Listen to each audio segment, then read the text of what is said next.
Hello guys, this is the third video in the JavaScript playlist. In the first video, we saw how to build a basic JavaScript website and what are the various basic fundamentals of JavaScript. In the next video, we saw a lot about variables. So I went really deep in variables. I told you about let, const, and var keywords and what is lexical scoping. And finally, we ended the video with closures. This is the third video in which I like to start with functions. Okay, functions also will go very deep in functions so that you know what are anonymous functions, what are default values, what are higher order functions, what is first class functions and all. So I'll go deeper than normally what people go. And let us have only functions in this particular video, and henceforth all the videos will be topic specific. Like the next video could be on arrays, next video could be on strings. So I haven't thought so much, but I've already prepared 200 plus slides, and we'll go step by step. This video only functions. So let us see what are functions. There are two things in a function. One is declaring a function, and second thing is using that function. That means calling that function. Function declaration is also called as function definition, and this is how it is done. Either you can write function add and then you give the definition of that function, or you can say that this is an anonymous function and I am assigning it to a variable. This variable can be a let variable, var variable, or const variable. Okay, or the third and the more modern way of doing it is the same thing, that you assign the function to a variable, but this function is defined using arrow operator. Arrow operator means equal to sign followed by greater than sign. So it basically forms an arrow like structure. So this is called as the arrow operator. So arrow operators are used because here you would be writing function so and so. So instead of writing the function keyword, you're just writing an arrow over here. Okay, now what difference does it make? You might say it's just syntactical sugar. Yeah, it is syntactical sugar. At the moment, you just remember this much, that it is easier to write the functions that way. In the latter videos, I might tell you what are the real advantages, but at the moment you can think of all these three as just the ways of declaring a function, and this is an easier way of declaring a function. Okay, so all these are function declarations, but this last one is function call. Okay, so here you're calling the function, so this is called as a function call. Now, what are arguments and what are parameters? Many people use them interchangeably, but there is a difference. Here, if you see the same example again, here while declaring any function, we write num1 and num2.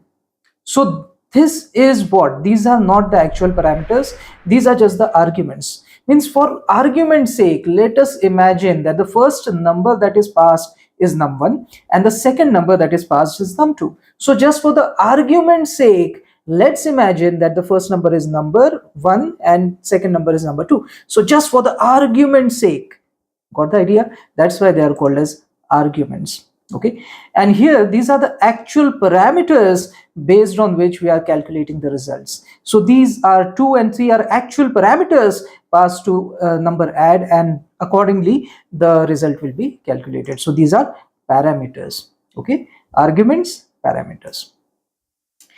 Then what are first class functions? Actually, very few languages in the world treat functions like variables, and JavaScript is one of those languages, and that's why JavaScript is said to be a language having first class functions. Means what? The functions in JavaScript are first class citizens, you can say. Like it is often said about America that XYZ community is the first class citizens of America. The police won't catch them. They have the privilege. They are the privileged class. So first class citizens. Likewise, functions are first class data types, you can say, in JavaScript. And alternatively, you can also say that JavaScript has first class functions. Okay. Now, there are many such languages, just like JavaScript having first class functions, Perl, Python, PHP, etc., etc. So all of them have first class functions. Such languages support two things. One is you can pass a function as a parameter to another function, and second is you can return a function as a return value of another function. Got the idea? So when you consider function as a variable, then just like you can pass a variable inside a function, you can pass a function also inside a function, right? And just like you can return a variable from a function, you can also return a function from another function, right? So this is what first languages having first class function support do. Higher order functions. So higher order functions are those functions which either accept other functions as arguments or return another function as the return type. Okay. So here a few examples I had given, leave them at the moment, but concentrate on the very last two examples. So here I will say that function name length. This function means get the length of a function. That is the purpose of this particular function. Okay, so here you will see that it is accepting a function as an argument, and so this function is a higher order function. Similarly, if you see return func, so it is returning another function, and that is why this can be called as a higher order function. So return func and function name length, these two are higher order functions. Whereas whichever function is passed to it, this new func is not a higher order function, because it is new func is neither accepting a function as an argument, nor is it returning a function as an argument. So new func is not a you can say higher order function. Similarly, original func is also not a higher order function. Okay, so this is what I've tried to highlight in this slide. Said that these two, function name length and return func, only these two are higher order functions. Now I do not know what title to give this slide, but there are a few nitty-gritty items that I really want to discuss about functions. So let us imagine that there is a function called as original func, and you're assigning that function to another constant, let us say new function. So there is another variable of type constant, means of declared using the keyword constant, and you're assigning this original func to new func. Okay, so this is very easily possible. There is no problem here. So now what will happen is, what is a function? Basically, function is just a memory location. Okay, and all these variables that are created inside the function, like even these arguments, they derive memory inside that memory which is allocated for that function.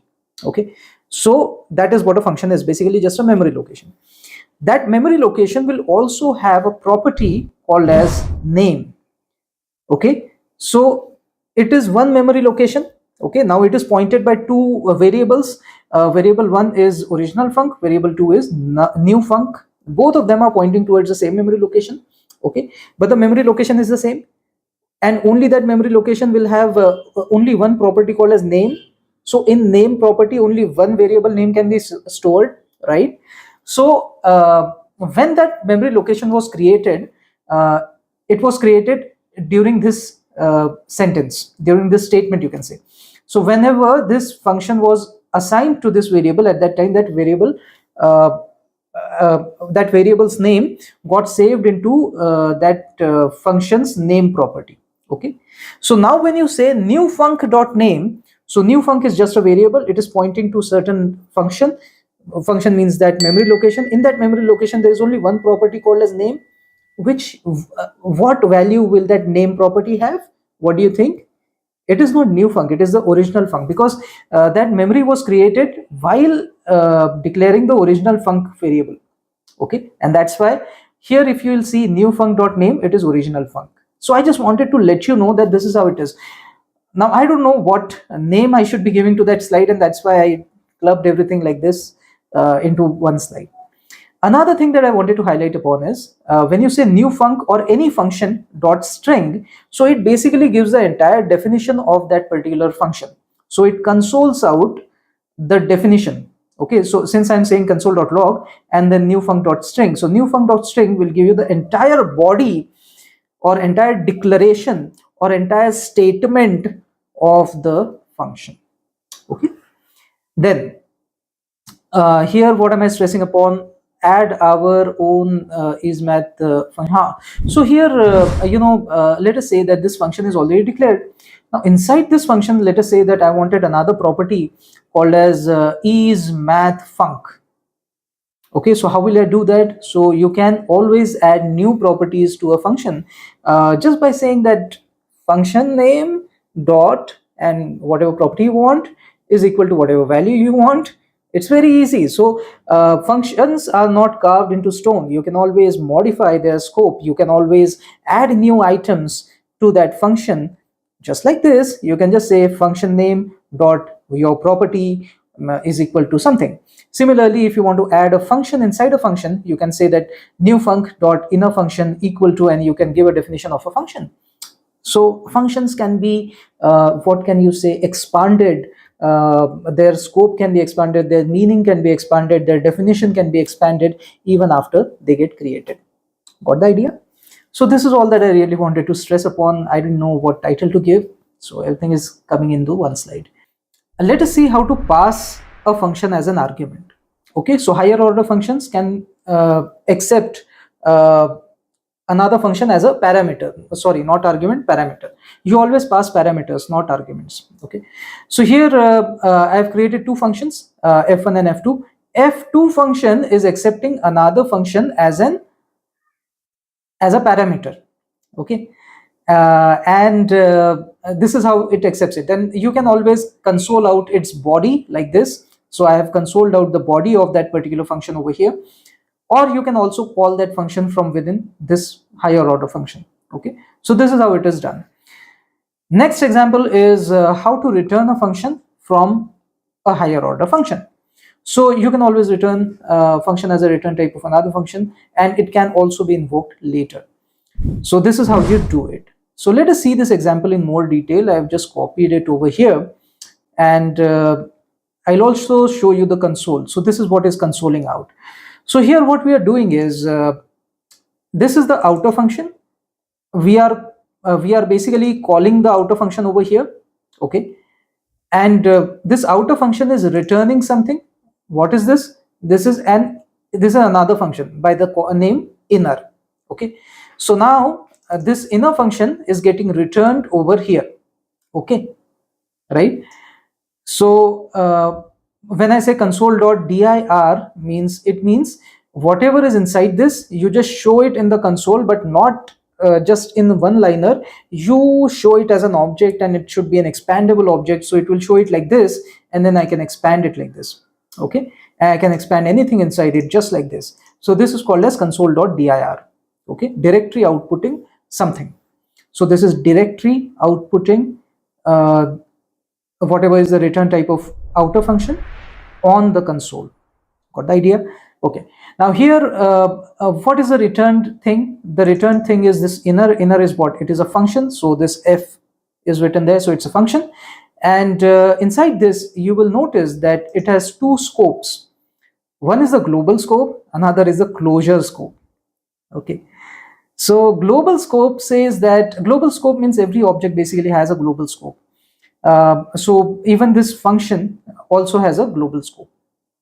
Okay, but it also has a closure scope, which is outer. Outer means this particular function. So this scope is being returned along with inner. Okay, so one of the scopes that inner has is this closure scope. That means this outer function scope. Okay, but a point to be noticed here is it has a, b, but it does not have c variable. Why? Because this inner does not require c variable in the closure scope, because it's never calling it. So why to have that variable in the closure scope, right? So the closures are very intelligent. Closures keep only that data which is being used by that particular function. Okay, so I'll give you an example. Suppose if I start using c, then you'll notice here that the closure scope will now have variable c as well. And if I stop using b and c both, then closure scope will have only variable a. See, closure scope has only one variable, which is a. Okay, so basically here in this slide I wanted to explain two things. One is how to return a function from a higher order function. Here higher order function is outer function. Okay. And second thing that I wanted to highlight was this scope, closure scope. So closure scope has only those variables which are being used inside the function which is returned. Okay. So that's all. Let's go ahead. This is what I have also mentioned over here, that when you return a function, it is returned with its lexical scope, means only those variables which it uses. So A and B are a part of the inner lexical scope, but C wasn't used, so C is not a part of the inner lexical scope. Function along with its lexical scope is called as a closure. We saw this in our last video also. What is closure? Closure is what? Closure is the returned function along with its lexical scope. So here, which function we are returning? We are returning inner function, right? So inner function along with its lexical scope is together called as closure. So whenever you return a function, you are actually returning a closure. You are not just returning inner. Inner comes along with its lexical scope. So you are always returning a closure, means function along with its lexical scope. That means closure. So you always return a closure. You never return a function alone. Okay. Now let's go through two more slides. What are default arguments? It's very easy, but I just wanted to keep it in the slide so that you don't forget. Whenever you say a certain argument is having certain value, what it means, its default value is 1. So when I say multiply 5 and if I give some value to b, then that value will be used. Okay. But if I just say multiply 5, I don't give a value to b, then the default value of b is 1. So it will be 5 multiplied by 1. So it will return 5. Got the idea? So these are called as default parameters. Okay. So b has a default value of 1. And then what are anonymous functions? I've already told you. Anonymous function means a function declared like this, wherein you don't give the name to that function. Another way of writing anonymous function could be to write an arrow function. See here, if I would say, I'll just say this much. Okay. This is outer function, right? If I don't give a name, it will become anonymous function. Similarly, if I don't write anything and if I just say here like this, then also it is an anonymous function. Okay, so these are two ways in which you define an anonymous function. Either you define it in the older way without giving any name, or you define it like this without giving it any name. Okay. Then this slide I forgot. Function statements, declarations, definitions are hoisted, but function expressions are not hoisted. Okay, there are two more slides. This is very important topic, and very few content creators speak about this. So purposely I've included this. Let's dive deep into functions, right? So function statement means function declaration means function definition. It's the same thing. Okay. What is function expression? So whenever you say that variable f to f4 equal to this function, then whenever you create a function and you assign it to a variable, then that is called as a function expression. Whereas here if you just create a function like this, then it is just called as a function statement or function declaration or function definition. Got the idea? See, if you just create a function like this, then this is function definition, also called as function statement or function declaration. Okay, so this is just the function definition. But if you write something like this, that let f1 equal to this, then this is function expression. Another way of writing a function expression is, instead of let, you can use const. Instead of const, you can use var. All these are function expressions. And you don't need to write an arrow function only. Even here, if you say let f2, I'll call it something else, is equal to something. So this is also a function expression. So, sorry. Function. Yeah, so I meant to say that if you write an anonymous function like this, then this is also, whenever you say equal to, then it becomes a function expression. this is also function expression. Whereas if you just write function f3 and then you write this, then it is a function declaration. So this is function declaration or statement or definition. Got the idea? And because you're not writing equal to sign over here, okay? And if you write an equal to sign, then it becomes a function expression. So this is a function expression, and this is also a function expression. Got the idea? This is the difference between function declaration, that is function statement, that is function definition, and function expression. Okay. Now, function, what does this slide say? It says that function declaration or function definitions get hoisted, but function expressions are never hoisted. So what this means is, if I try to call f3 over here, then I can easily call it. Okay, f3, okay, let me just console out something. Console.log, if I am saying f3, okay, so it is possible to do it. Okay, it doesn't throw an exception. But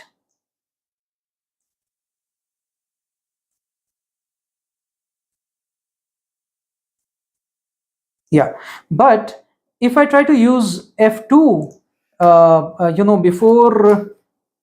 before defining it, then it will throw me an exception. It will say that f2 cannot be used, cannot be accessed before its initialization. Okay, f2, it is treating it as a variable, and it says this variable is not initialized only, and you are trying to use that variable, right? So this is the problem. Similarly, if you say that if you say over here, then also it will give the same error. It will give you the error. See, f2 error is there, so let me just remove this error, then you will get the next error. Yeah, so the next error that we get is f1 is not a function. So here I'm using f1 like a function. It's not a function. Actually, what is the case? I'll tell you. f1 is a variable defined using keyword var. So var keywords, I told you earlier also, var keywords are hoisted. So it got hoisted, but its value is not assigned to it. So only this much got hoisted, var f1, that's it. But var f1 equal to what? That is not hoisted. So initialization of that variable is not hoisted, and so it says that, oh, I don't even know what that variable is. I don't even know whether it is a function, and so how can you call it like a function? It's just a variable.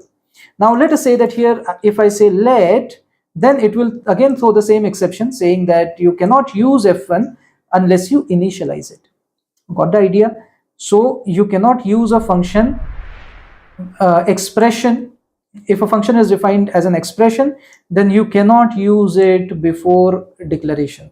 Okay, if a function is defined as an expression, you cannot use it before declaration. But if a function is defined like a normal function, means function definition is there, but function expression is not there. So in the function definition itself, if you are giving the name, then this gets hoisted, and that's why you can always use it before its declaration.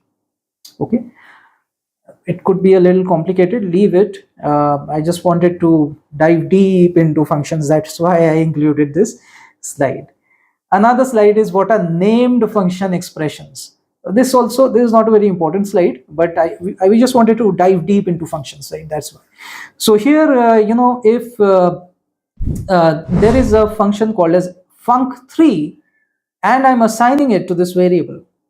Okay, so this is what? This is a named function expression. This is function expression because equal to sign is used. Okay, but it is a named function expression because this is a named function. It's not an anonymous function, it's a named function, and this expression is a function expression, right?